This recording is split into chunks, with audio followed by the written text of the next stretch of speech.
I was sure I knew what I was doing.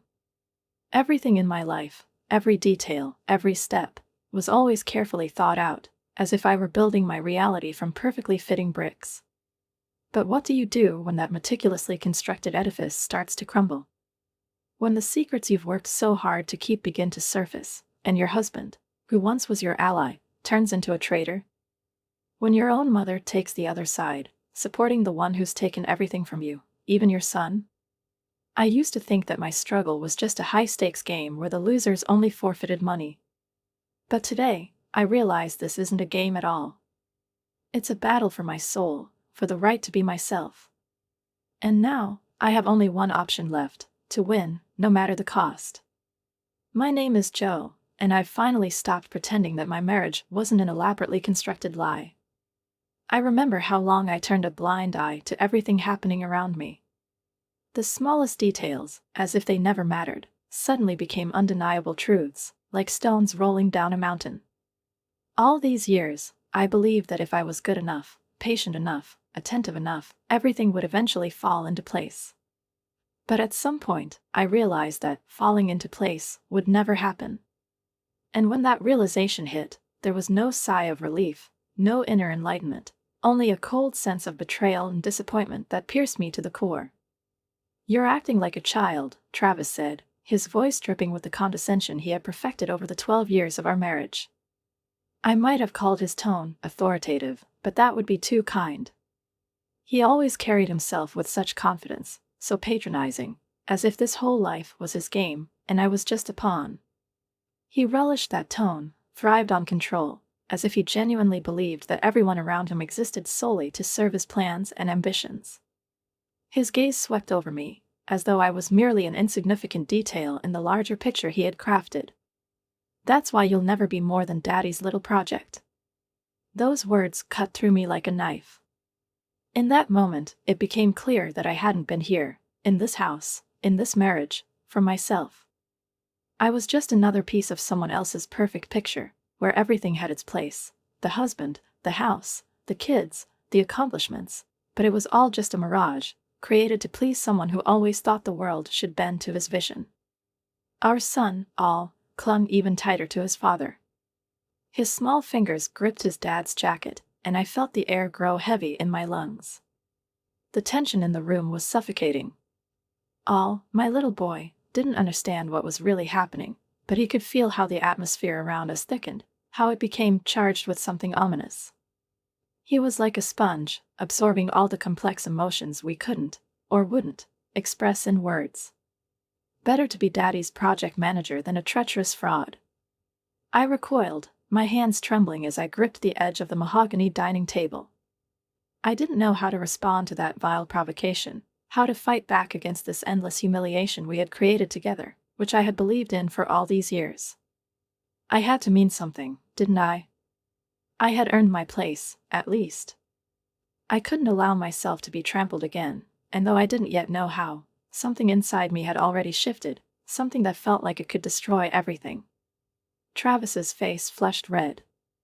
His eyes burned with anger and that same contempt he had mastered so well. "Everything was handed to you on a silver platter," he said. It wasn't just an accusation, it was a declaration that everything I had achieved, everything I had, wasn't a result of my own efforts but someone else's generous gifts. "Do you think anyone takes you seriously?" he asked, his words washing over me like a scalding wave. "They all know you're just Rick's puppet." That was the most painful blow. I felt something inside me tighten, as though I'd suddenly lost all my bearings. I had always thought Rick was my support, that his attention and care were genuine, but his name turned out to be just another bar in this golden cage I could never escape. My father cleared his throat. "That's enough, Trav," his voice was deep, firm. It was the only moment I felt there might be some form of protection in the room. Travis fell silent, but I knew his silence was only a pause. Our entire life together had been nothing more than a prelude to what might happen next. "I never thought he didn't," I interrupted him, cutting off his sentence, my voice firmer than I truly felt. In that moment, I had to be someone else, someone strong and confident, someone unafraid of even the harshest words and hidden truths. "It's not your fault," but I need you to be honest with me. Dad, did you know about the merger? I asked. My words hung in the air, heavy like stones that couldn't be ignored. He went quiet, his eyes darkening as though it was hard for me to discern what he was thinking. He simply took a deep breath and sank into his chair, suddenly seeming much older than before. It felt as if he didn't have the strength to stand against everything I had said. It seemed he wasn't ready for this conversation, but he had no choice but to face it. They called me this afternoon, and I was going to tell you, tomorrow, he said, his voice sluggish, as if every word was a struggle. I nodded slowly. Part of me was ready to believe in his sincerity, but another part of my soul wanted to drown him in words of contempt. Tomorrow. Why was it always tomorrow? Why could he never be honest with me when I needed it most? Why did it always have to wait until the last moment? The distant tractor continued to hum through the night, its sound audible through the windows, and I couldn't shake the feeling that it symbolized everything happening around me. These long nights when I searched for answers to questions that had none. The mysterious phone calls that always brought only anxiety and a gnawing ache in my chest when he teased me about work details that were none of his business. Every word he spoke, every glance he gave, felt sharper, like knives cutting through my mind. Joe. My father hesitated. What are you planning to do? I looked at the wine stains on the walls, the shattered glass scattered like diamonds under the chandelier's light. My hand grazed the table's edge, but I didn't feel the pain, only the clarity that pierced through the fog like a beam of light. For the first time in years, I felt that everything had fallen into place. There was no more confusion, no more uncertainty. I knew what I had to do. And I knew I would do it, no matter what. I'm going to destroy him, I said quietly. My words landed like a heavy blow, a decision made and unshakable. And I'm going to enjoy every second of it. Travis. He wasn't just part of this game. He was the main player, and if I was going to find my way, I had to dismantle everything he had built. I didn't feel the slightest hint of regret as I imagined his castles crumbling, slowly, step by step. This wasn't revenge. It was justice. My justice. 3 days after the disastrous dinner I barely survived, I found Travis in the old man's study, sitting alone at the desk. He didn't seem to expect me, wasn't prepared for me to approach and make the first move. But I didn't care. I entered the room, every motion of mine declaring that I was no longer afraid. How did you know to show up?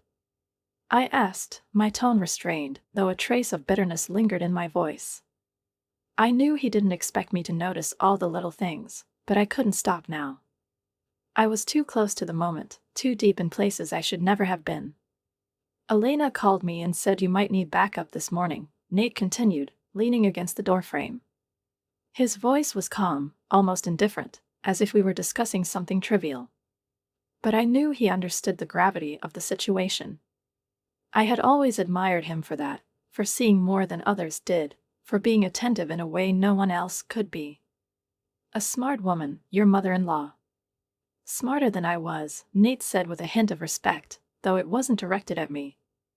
I couldn't help but feel the sting of those words. Mother-in-law, yes. She was smart.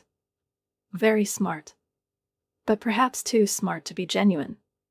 The last thing I wanted to consider was that she might have already predicted my every move. I stood up and smoothed my skirt, as if that small, physical act could help me regain control of the situation. My world, as always, had collapsed, but I wasn't going to show it. I had to stay strong, even though I was crumbling inside. Did you bring the files? I asked Nate, though I already knew the answer. He nodded, running his fingers across the screen of his tablet. I felt the tension in my body build, even though he hadn't yet said a word. 3 instances of unauthorized access to our servers from Travis's IP address, he began, without looking up. 2 of those happened just the day before yesterday, he went on, but I could barely hear his words. I was too absorbed in the picture forming in my mind. 2 days ago, I had seen his face, his calm demeanor as he did it. He was so sure I wouldn't uncover the truth. So sure, because I trusted him. I trusted him like no one else. That was my biggest mistake. 2 meetings with our competitors that weren't on any official calendar, Nate continued, and I felt my stomach tighten. My fingers gripped the edge of the table as he showed me a series of emails on the screen, all addressed to someone named Chloe. The emails became increasingly personal, increasingly intimate. The expected face, the expected reaction. Chloe. Seems like she's an intern at the company, Nate said with a sort of casual detachment, as if such things happened every day. And though his tone was calm, I was shaken. Chloe. I couldn't believe it. She had been there all along, like a shadow I never noticed. Travis's voice was soft when he said my name. Joe, I couldn't respond. There was no point. Everything had already been said. Everything had already been done. In his voice, I heard empty regret, maybe even fear. But his words meant nothing, carried no weight, couldn't change what I had already seen. I realized this entire game had been his. Him and her. Both of them. There had always been another face, always another woman, always someone I hadn't noticed until it was too late. I sat across from her, watching recognition flicker in her eyes. The sudden realization, like a bolt of lightning, made her stiffen, and I saw the color drain from her face. Travis's wife. She tried to hide it, but I knew she understood. In her gaze, I saw something undeniable, even if I wanted to ignore it. Don't lie to me, I said, my voice steadier than I felt. Clear, cold, devoid of emotion or compassion. My eyes remained fixed on her, reading every flicker of her reaction, and I could almost physically feel her struggling to collect herself. But I knew it wouldn't be enough. She couldn't fool me. He told me you two broke up. Of course he broke it off, I continued, trying to gauge just how cold I could be in this moment.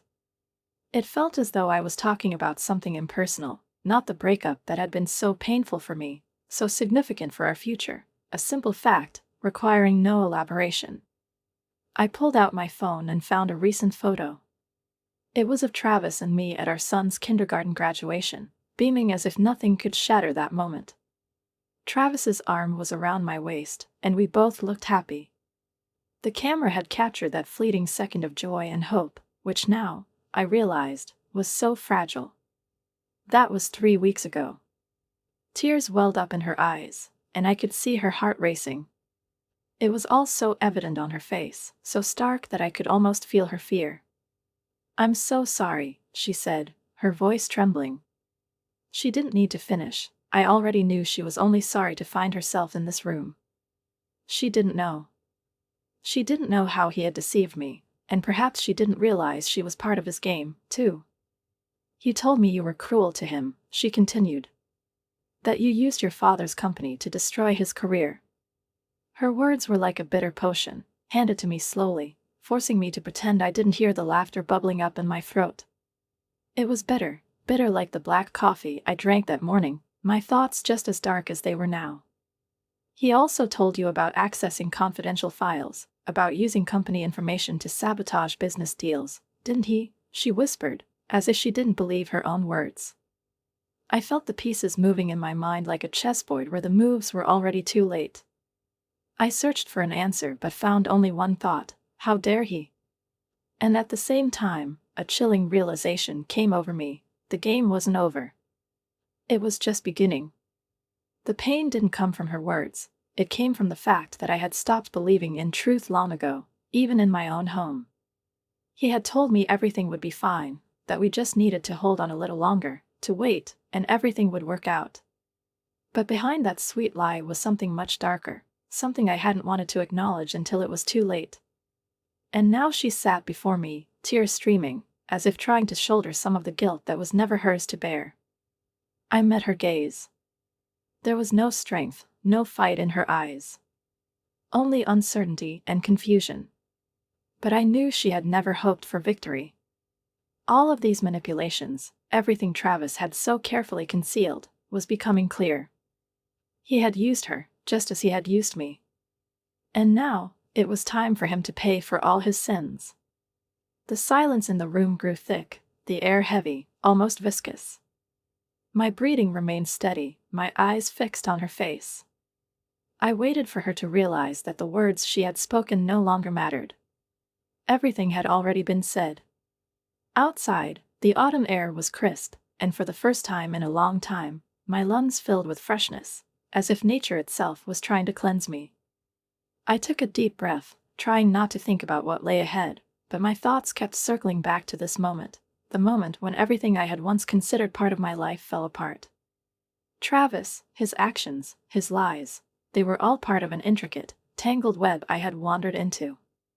Nate was waiting for me by the car. His face was tense, his eyes filled with a concern he couldn't hide. "Are you okay?" he asked, his voice gently breaking my train of thought. I looked at him, trying to understand why his concern felt like both a comfort and an irritation. I wasn't sure I was ready to open up to anyone, but in that moment, I wanted to believe I didn't have to be alone. I nodded silently and turned to look out the window, focusing on the scene outside. Travis was standing by the door, fists clenched, his face twisted with anger. He gestured furiously at the SEC agent, his flawless facade crumbling before my eyes. I watched him through the glass, seeing his signature composure dissolve. Everything he had tried to hide was now coming to light. This was his moment of weakness, and I regretted that I couldn't feel relief. I couldn't take satisfaction in his downfall, even though it was well-deserved. "I'm worried about your father," Nate said, his voice strained. "You're taking too many risks." I looked at him, and something inside me stirred, like a beast awakening. Risk? He spoke of risk, but perhaps he didn't realize this was no longer just about business. This was a matter of life and death, my only chance to set things right. I knew I couldn't stop, even if it meant risking everything. This risk was part of my journey. "Tell him the real risk is in my silence," I said, the smirk on my face betraying a mix of defiance and desperation. I opened the car door and paused for a moment, lost in thought. Nate stood nearby, his presence grounding yet betraying his concern. It wasn't hidden, and I could see him trying to piece together my intentions, my plans. This wasn't an ordinary investigation, nor was it a business meeting. It was a far more complex and layered narrative, one I hadn't chosen to be part of, but now I had no choice but to see it through. "Thanks for helping me find the trade records," I said to Nate, but he only shrugged, as if it was nothing. "Men need to learn they can't take whatever they want," he said. His words echoed in my mind, though I wasn't sure if he meant to praise me or admonish me for the actions that could destroy everything I had ever built. I looked out the window, my attention caught by Chloe's figure. She was gathering her belongings, hastily wiping tears from her face. I could have approached her, comforted her, but a sudden detachment enveloped me. Part of me wanted to go to her, to hold her, to say that everything would be okay. But the greater part, the quiet, cold part, knew that some lessons need to be learned alone. Sometimes standing alone is the only way to truly grow. Our eyes met, and I saw her stifle a sob before walking away. I turned to Nate, my jaw tightening as I said, "We have a company to rebuild. The SEC investigation, it's just the beginning. We need more information, more evidence. We can't stop until we unravel this entire web of lies." I watched myself on the tiny screen, seeing how my controlled anger could be interpreted as a threat. I knew that in moments like these, my emotions weren't just reactions, they were weapons, always ready to be used against me. I saw how easily the truth could be twisted, how little it took for my world, everything I once considered my foundation, to be put at risk. And I felt fear. Not for myself, but for the fact that I couldn't control the consequences of my actions. Everything I said, everything I felt, was being turned into something entirely different in the eyes of those around me. "Joe," my father's voice cut through the rising panic in my head. I met his gaze but said nothing. I was too tired, too drained to respond. "Whatever you're thinking, I need to see all." Suddenly, everything around me blurred, as if the world had contracted into a single moment, a single desire, to see my son. I grabbed my purse without a second thought and headed for the door. Nothing else mattered. The only image in my mind was Al, his defenseless face, his tiny hands reaching for me. He would be frightened by the disruption to his routine. He'd want his blue blanket to sleep, just as he always did when something wasn't right. I could explain this, handle it differently, but I couldn't leave him. "Joe, stop," my father said, grabbing my arm. I felt his strength, his concern, but at that moment, it only irritated me. I needed to go, and I couldn't let him hold me back. Travis's lawyers filed for a temporary restraining order. "You can't go near the house." His words hit me like ice, freezing me in place for a moment. A restraining order? I couldn't believe it. We were no longer just a family, no longer ordinary people. We had become pawns in a game where there was no room for emotions, for truth, for life. The world shrank into a single point of pain. Me, my son, and we would fight this. Nate spoke firmly, but I couldn't take it as reassurance. I couldn't wait any longer, couldn't sit idly by and watch everything fall apart. The thought of Travis getting everything he wanted if I made one wrong move consumed me. I couldn't let him win, not like this. I pulled free from my father's grip, feeling his fingers tighten on my wrist. My steps grew faster and more determined, as if I could run away from everything dragging me down. The office. He paced the space like a caged animal on the other side of the door. He knew I couldn't stay here, couldn't comply with his desire to control my actions, couldn't give in to his cold, merciless calculations. I'd had enough of being that caged animal. I knew that every moment spent in that room was another step toward collapse. I had to do something.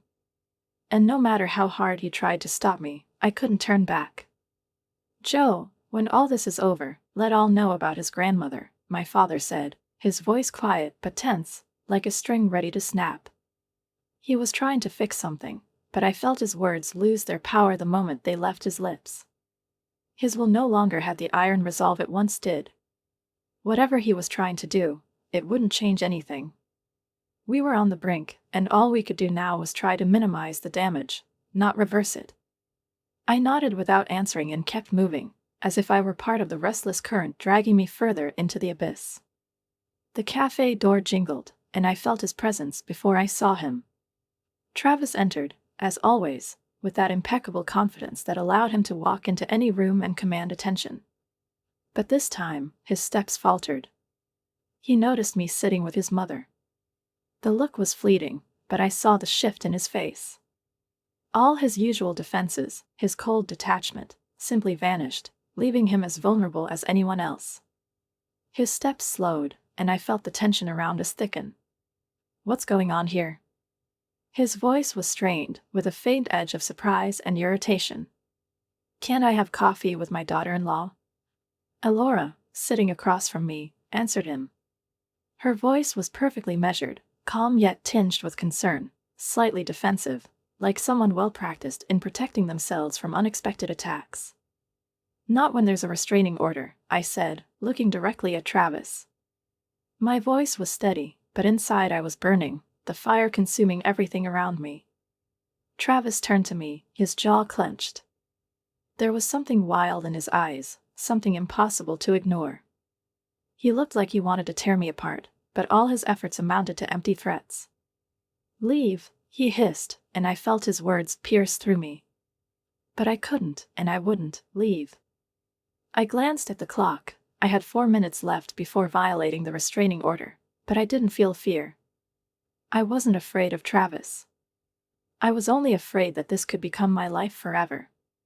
"You still have time to explain to your mother about Chloe's abortion," I said, my words as sharp and cold as a knife cutting through the heart of his lies.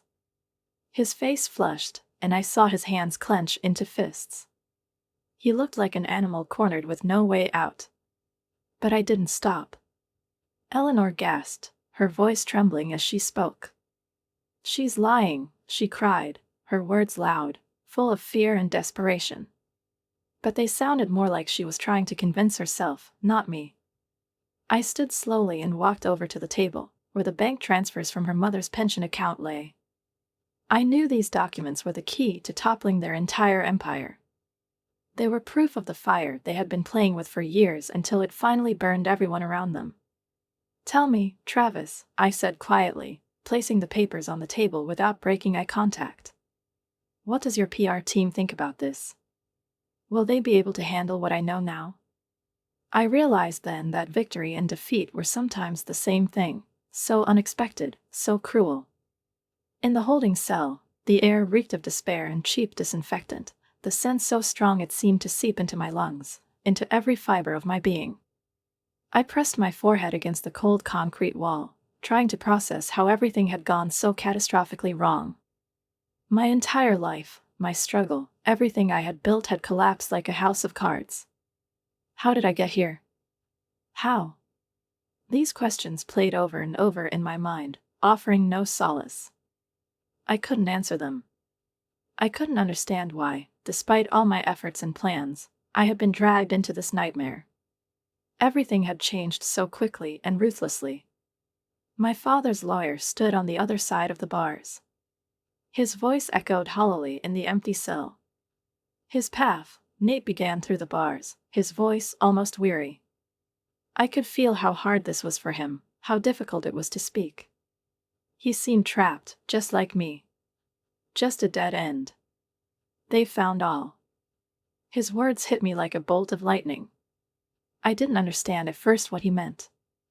"Oh, my son." His hesitation told me everything, like a code I couldn't quite decipher. I didn't fully grasp what was happening, but I felt it shatter me from the inside. After Travis's arrest, my son had disappeared along with a significant portion of Eleanor's remaining savings and Travis's emergency passport. My son was gone. Vanished. He couldn't have gone far. I felt my breath catch. He was gone, with my child. The one who was my reason, my anchor, my everything.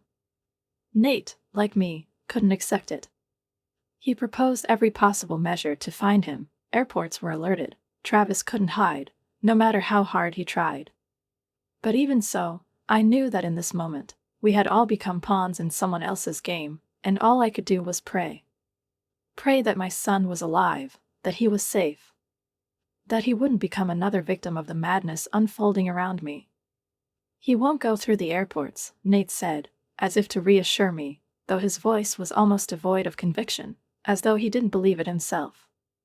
It didn't help, and honestly, I didn't even know why I kept listening. I just stood there, trying to hold myself together. I knew Travis was punishing me, trying to make me feel the pain he had felt when we took everything from him. When he lost control. I knew he wanted to make me suffer as he had when everyone, starting with his mother, shut their doors in his face. Then I heard the footsteps I hadn't expected. Detective Chen appeared behind Nate, her expression as grim as always when a case became personal, when the investigation involved those too close to the crime to remain impartial. Her gaze lingered on me, but she said nothing. She simply stood there, and it felt like a cold steel fist tightening around my heart. "Mrs. Mitchell," her voice was steady but heavy, "we need to discuss new evidence." I remember Nate redirecting the focus, deftly and confidently managing the situation as I struggled to comprehend what was happening. He had a knack for staying composed where I was a whirlwind of emotion. I remember us rushing past the station, the cold wind hitting my face and forcing me to focus, like the last deep breath before taking a plunge. It was a moment when the only option was to move forward, no looking back, no second-guessing. As I pulled into the parking lot, adrenaline surged through me again, and I felt the world shift around me. Detective Chen's shouts faded behind me, becoming barely audible in a space that now felt hollow. I was in my own world, with my thoughts, my decisions, my purpose. Starting Travis's old car, I felt each jolt of the engine bringing me back to life. The car, left in our garage, was the last remnant of the life I had before this nightmare. My phone buzzed again, and I glanced at the screen. My heart froze as I saw another message from Travis, another photo of All, another moment where I was reminded of my helplessness. All was awake. He looked confused, scared. Like me, he was caught in this world with no clear understanding of what was happening. All I could do was stare at his face through the screen. The fear I saw in his eyes enveloped me like a heavy shroud. Travis's message under the photo was short but pointed: better hurry. The tide is going out. It was a warning, a threat that time was running out. He knew exactly what he was doing, knew how to manipulate me. Once again, I felt the icy grip of his calculated cruelty playing with my emotions, with my pain. The engine roared to life, and I felt the old car come alive, creaking and groaning, but still moving. It was just like me, worn, battered, but still capable of motion, still able to do something. In the rearview mirror, I saw the police cars begin to move, their flashing lights blending with the reflections ahead of me, not on the road but in the murky, uncertain future stretching out before me. I drove without looking back, though my heart was filled with dread. My father stood on the steps, phone pressed to his ear. I knew he was probably shouting, doing everything he could to stop me, to keep me from making the mistake that could destroy everything. But all I could see was his face, worn, aged, the deep lines on his skin more pronounced as he tilted his head, listening to whoever was on the other end of the line. And in that moment, I knew this. The only thing running through my mind were Travis's words at the cafe. He had told me then, "I'll make sure OE knows exactly what kind of mother you are." It wasn't just a threat, it was a promise. He said it with such calm certainty, as if he'd already won, as if the outcome was already decided, and I was just a pawn in a game I couldn't control. But I understood one thing: he was wrong. All squirmed, trying to pull away from my embrace, and whispered softly, "Daddy, you're holding me too tight." I took a step forward, feeling his tiny fingers trying to pry free from my hand. In that moment, everything else around me seemed to blur into insignificance. I watched as Travis's fingers tightened around the device in his hand, and I knew he was about to say something that could change everything. His face was full of rage, but there was something darker in his tone, each word carefully calculated, every syllable like a precision strike, leaving no room for escape. "You know what's funny?" he said, his smile dripping with cynicism, as though everything had already been decided, as if his words meant nothing to him. "I really loved you once, before you became Daddy's perfect little successor. Before you made me feel like a nobody in my own home. You did that yourself." He paused, and I saw his tense posture relax slightly, but not enough to ease his grip. He continued, his words growing more bitter, each one burning something inside me. "You were the one who insisted on separate bank accounts. The one who kept your maiden name for professional purposes. The one who turned my own mother against me. You stole her pension." "Travis, I borrowed it." The words burst out of me so sharply I barely had time to process them. "I would have paid it back after the merger." His composure cracked like old glass. He recoiled, something dark flickering in his eyes, not anger but something else. It was an emotion I couldn't quite name. He stepped back as if trying to regain control, but his face no longer held the same confidence. He looked at me as though trying to see through me, to figure out who I had become after everything we'd been through. "But you couldn't wait," his voice turned cold, calculated. "You had to prove you were smarter. Better. More deserving." "Deserving of what?" He trailed off, but I felt his gaze pierce through me. Something flickered in his eyes, pain, maybe, or recognition. For a brief moment, I saw the cruel mask he wore crumble, revealing the man I once knew. The man who had been part of my life. The man I had once dreamed of building something meaningful with. The question escaped me before I could stop it. "Were you trying to prove something?" Something shifted in his eyes, and I realized he had heard me. But instead of answering, his face froze, as though he had lost the ability to speak, lost the words to explain himself. He just stood there, and I saw his entire world collapse into a single point of pain. We both stood trapped, knowing that everything we had built, everything we had been, was already gone forever. The board meeting was in an hour.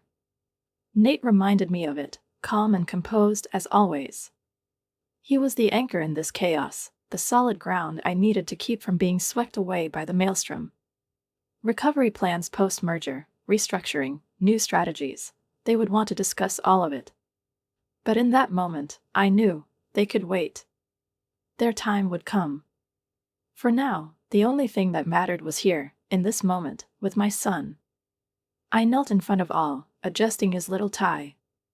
He looked up at me with such joy, his eyes shining with that genuine light that only children can express in their simplest and purest moments.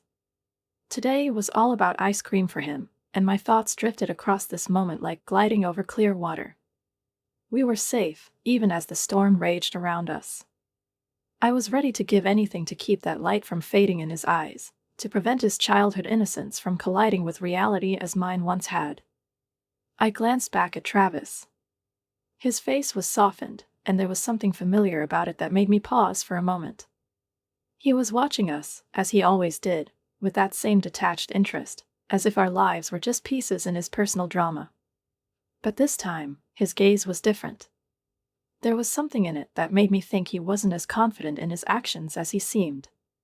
My eyes drifted past him, and I saw her. Chloe Turner stood at the courthouse entrance, hesitating as if she didn't know whether to go in or turn away. Her figure, though familiar, didn't feel as close as I thought it might. Our eyes met, and for a moment, everything around me froze. She started to walk toward me but stopped. There was no malice or smugness in her expression, only youth and vulnerability. I felt her fear seep into me, her hesitation mirroring the uncertainty within my own mind. Under the stark, blazing sun, I could have been someone else entirely in this place, living a different life.